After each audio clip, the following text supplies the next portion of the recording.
नमस्कार दोस्तों, पीएलटिक्स में आपका बहुत बहुत स्वागत है। दोस्तों आज के इस क्लास में यूपीट प्लस ई पेट एग्जाम 2023 के लिए अंकित भाटी सर का प्रैक्टिस सेट 10 लेकर आया हूँ। और इस प्रैक्टिस सेट के अंतर्गत हम लोग प्रैक्टिस सेट 10th के क्वेश्चंस को सॉल्व करेंगे। दोस्तों यदि आप हमारे चैनल पर नए हैं तो चैनल को सब्सक्राइब कीजिए, लाइक कीजिए, शेयर कीजिए। दोस्तों आइए शुरू करते हैं इस प्रैक्टिस सेट के क्वेश्चन नंबर फर्स्ट से। क्वेश्चन नंबर फर्स्ट है यहाँ पर, भारतीय पुरातत्व सर्वेक्षण के पहले महानिदेशक कौन थे? तो दिए गए ऑप्शंस में से आपको इस क्वेश्चन का सही आंसर देना है। बहुत ही महत्वपूर्ण प्रश्न है आपकी परीक्षा के दृष्टिकोण से। तो यहाँ पर इस क्वेश्चन का राइट आंसर हो जाएगा दोस्तों ऑप्शन ए, अलेक्जेंडर कनिंघम, इसका सही जवाब हो जाएगा। क्वेश्चन नंबर अगला सेकंड है, पुरुष सूक्त किस वेद का मंत्र संग्रह सूक्त है? तो यहाँ पर राइट आंसर हो जाएगा Rigveda. Next question, question number third है, हीनयान स्कूल का सबसे महत्वपूर्ण काम कौन सा है? तो राइट आंसर देना है दोस्तों यहाँ पर। तो राइट आंसर हो जाएगा महावस्तु, इसका सही जवाब हो जाएगा। नेक्स्ट क्वेश्चन, क्वेश्चन नंबर 4 है, उत्तर भारत में प्रचलित मंदिर वास्तुकला किस शैली है? इनमें से कौन सी है? तो राइट आंसर हो जाएगा नागर शैली है, ऑप्शन ए यहाँ पर सही जवाब बनेगा। क्वेश्चन नंबर अगला 5 है, दिल्ली सल्तनत प्रशासन के संदर्भ में राजपत्र विभाग को निम्नलिखित में से किस नाम से जाना जाता है? तो यहाँ पर दोस्तों आपको सही आंसर देना है क्वेश्चन नंबर 5 का। तो राइट आंसर हो जाएगा दीवाने इंसा, इसका सही जवाब बनेगा। क्वेश्चन नंबर नेक्स्ट है 6, बाबर की अंतिम लड़ाई कौन थी? तो राइट आंसर बनेगा ऑप्शन सी, घाघरा की लड़ाई, इसका सही जवाब हो जाएगा दोस्तों घाघरा की लड़ाई। यह लड़ाई 1529 को महमूद लोदी और बाबर के मध्य हुई थी और जिसमें बाबर विजयी हुआ था। अगला क्वेश्चन, क्वेश्चन नंबर 7 है, पथारू घाट विद्रोह किससे संबंधित है? तो राइट आंसर हो जाएगा किसानों के विद्रोह से संबंधित है, ऑप्शन सी सही जवाब हो जाएगा यहाँ पर। क्वेश्चन नंबर अगला है 8 यहाँ पर, 1960 में सूरत अधिवेशन में कांग्रेस की अध्यक्षता किसने की थी? तो राइट आंसर हो जाएगा डॉक्टर रास बिहारी घोष ने, ऑप्शन ए यहाँ पर सही जवाब हो जाएगा। 1960 में सूरत अधिवेशन की अध्यक्षता रास बिहारी घोष ने की थी और इस अधिवेशन में कांग्रेस 2 गुट, नरम दल और गरम दल में बंट गई थी। क्वेश्चन नंबर अगला 9 है, महात्मा गांधी ने भारत छोड़ो आंदोलन किस शहर में शुरू किया था? तो राइट आंसर हो जाएगा बॉम्बे, इसका राइट जवाब हो जाएगा। भारत छोड़ो आंदोलन महात्मा गांधी ने बॉम्बे से शुरू किया था और इस आंदोलन के प्रारंभ में ही कांग्रेस के बड़े नेताओं को गिरफ्तार कर लिया गया था। क्वेश्चन नंबर अगला 10 है, दादा भाई नौरोजी ने लंदन में ईस्ट इंडिया एसोसिएशन की स्थापना कब की थी? तो राइट आंसर हो जाएगा 1866 में। 1866 में दादा भाई नौरोजी ने लंदन में ईस्ट इंडिया एसोसिएशन की स्थापना की। दादा भाई नौरोजी को भारत के ग्रैंड ओल्ड मैन कहा जाता है। इन्होंने सर्वप्रथम धन के निष्कासन का सिद्धांत भी दिया है। तो ध्यान रखिएगा, महत्वपूर्ण प्रश्न है। क्वेश्चन नंबर 11, विश्व का सबसे बड़ा द्वीप समूह कौन सा है? इनमें से दिए गए ऑप्शंस में से आपको बताना है। तो यहाँ पर जो राइट आंसर हो जाएगा ऑप्शन ए, ग्रीनलैंड, इसका सही जवाब बनेगा। संसार का सबसे बड़ा द्वीप समूह ग्रीनलैंड है, यह डेनमार्क के अधिकार क्षेत्र में आता है। अगला क्वेश्चन, क्वेश्चन नंबर 12 है, पृथ्वी की अम्लीय प्रकृति की उच्च सांद्रता द्वारा दर्शाई गई है। तो किसके द्वारा आपको बताना है? तो राइट आंसर हो जाएगा हाइड्रोजन, इसका सही जवाब हो जाएगा। क्वेश्चन नंबर अगला है 13 है यहाँ पे दोस्तों, निम्नलिखित का मिलान कीजिए। एक तरफ राष्ट्रीय उद्यान है, एक तरफ जानवर दिए गए हैं। तो यहाँ पर इस क्वेश्चन का आंसर आपको देना है। तो कान्हा फर्स्ट का जो मिलान हो जाएगा यहाँ पर बाघ से हो जाएगा, सेकंड काजीरंगा का जो मिलान हो जाएगा गैंडा से, और थर्ड का जो हो जाएगा शेर से हो जाएगा यहाँ पर। तो राइट आंसर जो बनेगा यहाँ पर ऑप्शन बी हो जाएगा, ए का बी, 2 का ए और थर्ड का सी। क्वेश्चन नंबर अगला 14 है, निम्नलिखित का मिलान कीजिए। एक तरफ नदी दी गई है, दूसरी तरफ पड़ोसी देश के साथ समझौते दिए गए हैं। तो यहाँ पर ऑप्शन ए दिया गया है सिंधु। तो सिंधु का जो मिलान हो जाएगा पाकिस्तान से, और गंगा का जो हो जाएगा बांग्लादेश से, और कोसी का जो मिलान हो जाएगा नेपाल से। तो यहाँ पर राइट आंसर जो बनेगा क्वेश्चन नंबर 14 का बी हो जाएगा, ए का 3, बी का 1, सी का 2 यहाँ पर राइट जवाब बनेगा। क्वेश्चन नंबर अगला 15 है, भूकंप को रिकॉर्ड करने के लिए निम्नलिखित में से किस उपकरण का इस्तेमाल किया जाता है? तो राइट आंसर हो जाएगा सिस्मोग्राफ का इस्तेमाल किया जाता है। क्वेश्चन नंबर अगला 16 है, एपीएमसी का पूरा नाम क्या है? तो राइट आंसर बनेगा एग्रीकल्चरल प्रोड्यूस मार्केट कमिटी इसका। अगला क्वेश्चन, क्वेश्चन नंबर 17 है, नई राष्ट्रीय शिक्षा नीति 2020 को किस शिक्षा नीति की जगह पर लागू किया गया है? महत्वपूर्ण प्रश्न है। तो यहाँ पर जो राइट आंसर हो जाएगा ऑप्शन ए, राष्ट्रीय शिक्षा नीति 1986 की जगह पे। क्वेश्चन नंबर अगला है 18 है, उपभोक्ता संरक्षण अधिनियम 1986 किस अधिनियम द्वारा बदल दिया गया है? तो यहाँ पर राइट आंसर देना है दोस्तों। तो राइट आंसर हो जाएगा ऑप्शन सी, उपभोक्ता संरक्षण अधिनियम 2019 इसका राइट आंसर हो जाएगा। क्वेश्चन नंबर अगला है 19 क्वेश्चन नंबर है दोस्तों, भारत में प्रथम औद्योगिक नीति आर्थिक नीति कब पेश की गई? तो राइट आंसर हो जाएगा 1948 में। भारत में प्रथम औद्योगिक नीति 1948 में घोषित की गई। औद्योगिक नीति संकल्प 1948 कहता है कि भारत एक मिश्रित आर्थिक मॉडल बनने जा रहा है और इस औद्योगिक नीति संकल्प 1948 की लागू करने के लिए पारित किया गया था। अगला क्वेश्चन नंबर यहाँ पर 20 है दोस्तों, 1 अप्रैल 2020 को पंजाब नेशनल बैंक में किन बैंकों का विलय हुआ है? तो राइट आंसर जो हो जाएगा यहाँ पर दोस्तों ऑप्शन सी हो जाएगा, ओरिएंटल बैंक ऑफ कॉमर्स और यूनाइटेड बैंक ऑफ इंडिया का विलय हुआ है। क्वेश्चन नंबर अगला है यहाँ पर 21 है, राष्ट्रपति द्वारा राज्यसभा में कितने व्यक्ति मनोनीत किए जाते हैं? तो राइट आंसर हो जाएगा 12, इसका सही जवाब हो जाएगा। भारतीय संविधान के अनुच्छेद 80 के अनुसार राज्यसभा के गठन का प्रावधान किया गया है और राज्यसभा के सदस्यों की अधिकतम संख्या 250 हो सकती है, परंतु वर्तमान में यह संख्या 245 हो सकती है और इनमें से 12 सदस्यों को राष्ट्रपति द्वारा साहित्य, विज्ञान, कला और समाज सेवा से संबंधित क्षेत्रों से मनोनीत किया जाता है। क्वेश्चन नंबर अगला 22 है, 42वें संविधान संशोधन द्वारा प्रस्तावना में निम्नलिखित में से कौन से शब्दों को जोड़ा गया है? तो यहाँ पे राइट आंसर हो जाएगा ऑप्शन डी, समाजवादी, पंथनिरपेक्ष, अखंडता। क्वेश्चन नंबर अगला 23 है, निम्नलिखित में से कौन सा कथन सत्य है? तो राइट आंसर यहाँ पर देना है। तो राइट आंसर जो हो जाएगा दोस्तों ऑप्शन यहाँ पर बनेगा बी, केवल सेकेंड ऑप्शन सही जवाब है। क्वेश्चन नंबर 24 है, जनहित याचिका PIL कहाँ पर प्रस्तुत की जाती है? तो राइट आंसर जो बनेगा ऑप्शन डी, उच्च एवं उच्चतम न्यायालयों में। क्वेश्चन नंबर अगला 25 है, सूची फर्स्ट को सूची सेकंड के साथ सुमेलित कीजिए और सूचियों के नीचे दिए गए कोड का प्रयोग कर सही उत्तर चुनिए। फर्स्ट सूची में अनुच्छेद दिए गए हैं और सेकंड में अंतर वस्तु। तो यहाँ पर सुमेलित करना है। तो अनुच्छेद यहाँ पर अनुच्छेद 54 का जो मिलान हो जाएगा भारत के राष्ट्रपति का निर्वाचन से हो जाएगा। अनुच्छेद 75 का जो मिलान हो जाएगा प्रधानमंत्री और मंत्रिपरिषद की नियुक्ति।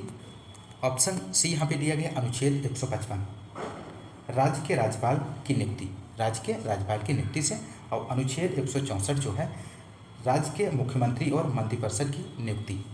तो यहाँ पर जो राइट आंसर बनेगा ऑप्शन ए हो जाएगा, ए का फर्स्ट, बी का सेकेंड, सी का थर्ड और डी का फोर्थ। क्वेश्चन नंबर अगला 26 है, निम्नलिखित में से कौन सा सुमेलित नहीं है दिए गए ऑप्शंस में से? तो राइट आंसर यहाँ पर देना है आपको। तो राइट आंसर हो जाएगा दोस्तों दिए गए ऑप्शंस में से डी, सेल्सियस ऊष्मा की इकाई है। क्वेश्चन नंबर अगला 27 है, पदार्थ के संवेग और वेग के अनुपात से कौन सी भौतिक राशि प्राप्त की जाती है? तो राइट आंसर होगा ऑप्शन सी, द्रव्यमान। अगला क्वेश्चन 28 है, मिल्क ऑफ मैग्नीशियम के रूप में बाजार में लाए जा रहे प्रति अम्ल का मुख्य तत्व क्या है?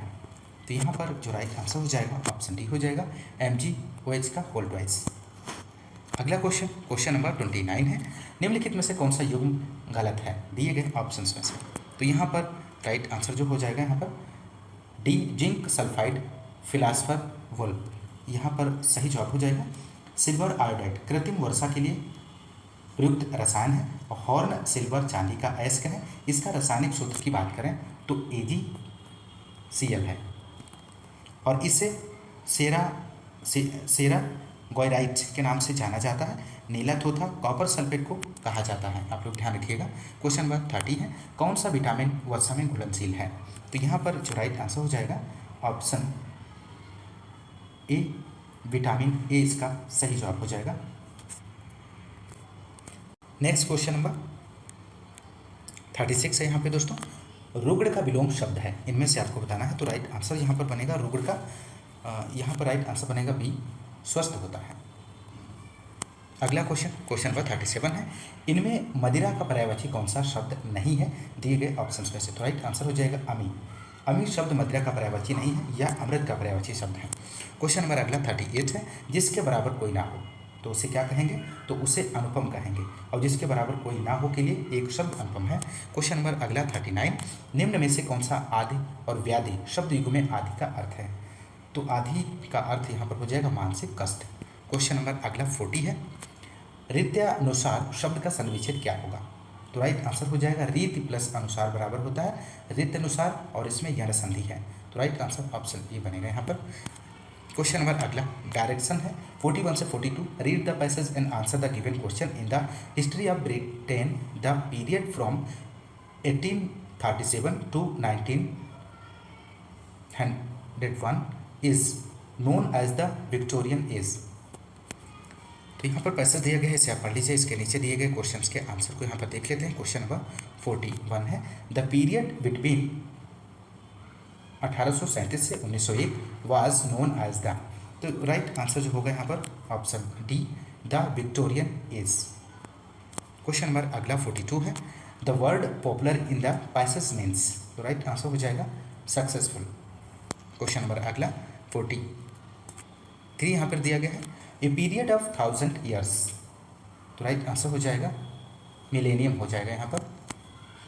क्वेश्चन नंबर 44 है, right the synonyms of complicated. Complicated का सिनोनिम्स आपको बताना है। तो राइट आंसर बनेगा कॉम्प्लेक्स, ऑप्शन ए सही जवाब हो जाएगा। क्वेश्चन नंबर अगला 45 है, right the antonyms of gregarious. Gregarious का आपको एंटोनिम्स बताना है। तो राइट आंसर होगा ऑप्शन ए अनसोसिएबल, अनसोसिएबल हो जाएगा। क्वेश्चन नंबर अगला है दोस्तों, क्वेश्चन नंबर 51 है, 2022 की 71वीं मिस यूनिवर्स का खिताब किससे प्राप्त हुआ है। तो यहाँ पर आपको बताना है दिए गए ऑप्शंस में से। तो राइट आंसर हो जाएगा ऑप्शन सी, बोनी ग्रैबियल को दिया गया है। क्वेश्चन नंबर अगला 52 है, कोल्लम जो भारत का पहला ऐसा जिला बना जो संविधान साक्षर जिला है, भारत के किस राज्य में है। तो यहाँ पर राइट आंसर हो जाएगा केरल, इसका सही जवाब बनेगा। क्वेश्चन नंबर अगला 53 है, 12वां विश्व हिंदी सम्मेलन 15-17 फरवरी 2023 को किस देश में हुआ है। तो राइट आंसर हो जाएगा फिजी में हुआ है। महत्वपूर्ण प्रश्न है, ध्यान रखिएगा। क्वेश्चन नंबर अगला 54, कोप इंडिया वायुसेनाओं का द्विपक्षीय संयुक्त प्रशिक्षण अभ्यास भारत ने किसके साथ किया है। राइट आंसर हो जाएगा ऑप्शन बी, यूएसए के साथ किया है। क्वेश्चन नंबर अगला 55, विश्व प्रेस स्वतंत्रता सूचकांक 2023 में भारत का स्थान क्या है। महत्वपूर्ण प्रश्न है। तो राइट आंसर होगा ऑप्शन सी, 161वां। क्वेश्चन नंबर अगला 56, आईसीसी विश्व कप के ब्रांड एम्बेसडर किसे बनाया गया है। तो राइट आंसर ऑप्शन ए हो जाएगा शाहरुख खान को। क्वेश्चन नंबर अगला 57 है, उत्तर प्रदेश सरकार की कौन सी योजना उत्तर प्रदेश को दुग्ध विकास और दुग्ध उत्पादन के क्षेत्र में अग्रणी राज्य बनाने से संबंधित है। तो राइट आंसर होगा option A, Nand Baba milk mission, ध्यान रखिएगा। क्वेश्चन नंबर अगला 58 है, राष्ट्रपति भवन के ऐतिहासिक मुगल गार्डन का नाम क्या है, नया नाम क्या है आपको बताना है। तो यहाँ पर राइट आंसर हो जाएगा अमृत उद्यान, ध्यान रखिएगा। क्वेश्चन नंबर अगला 59, क्रिस हिपकिंस किस देश के नए प्रधानमंत्री चुने गए हैं। तो राइट आंसर जो होगा option A, New Zealand. Question number अगला 60 है, 5वें खेलो India youth games Madhya Pradesh में पदक तालिका में पहले स्थान पर कौन सा राज्य रहा है दोस्तों। तो महाराष्ट्र राज्य रहा है, ध्यान रखिएगा। क्वेश्चन नंबर अगला 61 है, निम्नलिखित में से किस लेखक ने ट्रेन टू पाकिस्तान पुस्तक लिखी है। तो यहाँ पर जो राइट आंसर होगा इस क्वेश्चन का आपको बताना है दोस्तों। तो यहाँ पर राइट आंसर जो बनेगा ऑप्शन ए हो जाएगा खुशवंत सिंह। ट्रेन टू पाकिस्तान प्रसिद्ध भारतीय लेखक खुशवंत सिंह ने लिखी है, आप लोगों को ध्यान रखना है। अगला क्वेश्चन, क्वेश्चन नंबर 62 है, भारत के निम्नलिखित पड़ोसी देशों में से किसका जनसंख्या घनत्व सबसे अधिक है। दिए गए ऑप्शंस में से आपको राइट आंसर का चयन करना है। तो राइट आंसर हो जाएगा बांग्लादेश। भारत के पड़ोसी देशों में बांग्लादेश का जनसंख्या घनत्व सबसे ज़्यादा है, और बांग्लादेश की जनसंख्या की बात करें तो 16 करोड़ से अधिक है, और बांग्लादेश विश्व में 8वां सबसे अधिक जनसंख्या वाला देश है। और बांग्लादेश की राजधानी की बात करें तो ढाका, और मुद्रा का नाम बांग्लादेशी टका है, और बांग्लादेश की आधिकारिक भाषा बंगाली है। क्वेश्चन नंबर अगला 63 है, उत्तर प्रदेश में लुप्त प्राय वन्यजीवों का प्रजनन केंद्र कहाँ स्थापित किया गया है। राइट आंसर हो जाएगा लखनऊ। क्वेश्चन नंबर अगला 64 है, डायमंड हार्बर और साल्ट लेक सिटी कहाँ स्थित है। तो राइट आंसर हो जाएगा डायमंड हार्बर और साल्ट लेक सिटी कोलकाता में स्थित है, और डायमंड हार्बर पश्चिम बंगाल के कोलकाता का एक दक्षिणी उपनगर है, यह हुगली नदी के तट पर स्थित है। तो राइट आंसर जो बनेगा option A, Kolkata. Question number अगला 65 है, ऐतिहासिक भग्नावशेषों के लिए प्रसिद्ध हम्पी कहाँ स्थित है।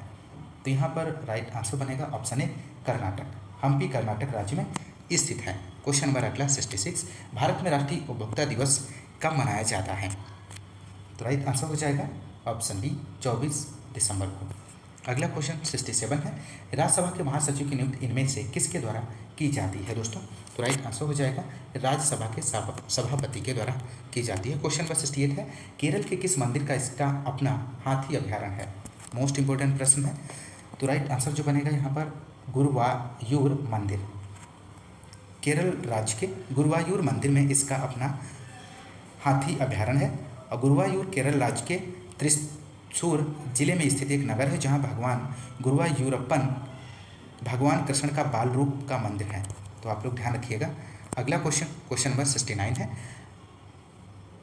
लातविया की राजधानी निम्नलिखित में से कौन सी है? तो राइट आंसर बनेगा ऑप्शन बी रीगा, इसका राइट आंसर हो जाएगा। क्वेश्चन नंबर अगला 70 है, बागू रुब्बा किस भारतीय राज्य का लोक नृत्य है? तो आपको बताना है बागू रुब्बा। तो यहाँ पर राइट आंसर हो जाएगा ऑप्शन बी असम। बागू रुब्बा असम राज्य का एक लोकप्रिय लोक नृत्य है और यह नृत्य बोडो जनजाति द्वारा प्रदर्शित किया जाता है। अगला क्वेश्चन नंबर अगला निर्देश है 71 से 75 निम्नलिखित गद्यांश के रिक्त स्थानों की पूर्ति गद्यांश के नीचे दिए गए प्रश्नों के अनुसार कीजिए। तो मनुष्य शारीरिक कष्ट से पीछे, तो यहाँ पर आपको फिल करना है दिए गए ऑप्शंस में से। क्वेश्चन नंबर यहाँ पर 71 दिया गया है, गद्यांश में सांकेतिक रिक्त स्थान फर्स्ट के लिए उपयुक्त शब्द होगा इनमें से। तो यहाँ पर जो आंसर बनेगा दोस्तों इस क्वेश्चन का, क्वेश्चन नंबर 71 है, ऑप्शन सी हो जाएगा हटने। क्वेश्चन नंबर अगला हो जाएगा 72, गद्यांश में सांकेतिक रिक्त स्थान सेकेंड के लिए उपयुक्त शब्द होगा। तो राइट आंसर बनेगा साहस। क्वेश्चन नंबर 73 है, गद्यांश में सांकेतिक रिक्त स्थान थर्ड के लिए उपयुक्त शब्द होगा। तो राइट आंसर हो जाएगा भय, भय होगा दोस्तों। क्वेश्चन नंबर 74 है, गद्यांश में सांकेतिक रिक्त स्थान फोर के लिए उपयुक्त शब्द इनमें से कौन सा होगा दोस्तों? तो राइट आंसर हो जाएगा हानि। क्वेश्चन नंबर अगला 75, गद्यांश में सांकेतिक रिक्त 5 के लिए उपयुक्त शब्द होगा। तो राइट आंसर जो होगा यहाँ पर ऑप्शन सी सम्मान। नेक्स्ट निर्देश है 76 से 80 निम्नलिखित गद्यांश के रिक्त स्थान की पूर्ति गद्यांश के नीचे दिए प्रश्नों के अनुसार कीजिए। तो प्रदूषण आज के समय का सबसे बड़ा आपको यहाँ पर फिल करना है। क्वेश्चन नंबर 76 है, गद्यांश में सांकेतिक रिक्त स्थान फर्स्ट के लिए उपयुक्त शब्द होगा। तो राइट आंसर जो होगा अभिशाप। नेक्स्ट 77, गद्यांश में सांकेतिक रिक्त स्थान सेकेंड के लिए उपयुक्त शब्द इनमें से कौन सा है? तो राइट आंसर जो होगा यहाँ पर समस्याएं। क्वेश्चन नंबर अगला 78, गद्यांश में सांकेतिक रिक्त स्थान थर्ड के लिए उपयुक्त शब्द होगा। तो यहाँ पर रोका। क्वेश्चन नंबर अगला 79 है, गद्यांश में सांकेतिक रिक्त स्थान फोर के लिए उपयुक्त शब्द होगा। तो यहाँ पर जो आंसर बनेगा सी मनुष्यों। क्वेश्चन नंबर अगला 80 है, गद्यांश में सांकेतिक रिक्त स्थान 5 के लिए उपयुक्त शब्द होगा। तो यहाँ पर राइट आंसर जो होगा ऑप्शन है पदार्थ। तो दोस्तों ये रहे प्रैक्टिस सेट 10 के क्वेश्चंस को आपने इस क्लास में सॉल्व किया। दोस्तों यदि आपको क्लास पसंद आ रही है तो क्लास को ज़्यादा से ज़्यादा लाइक और शेयर करना मत भूलिएगा। दोस्तों मिलते हैं नेक्स्ट क्लास में नेक्स्ट प्रैक्टिस सेट के साथ, तब तक के लिए नमस्कार, जय हिंद, धन्यवाद।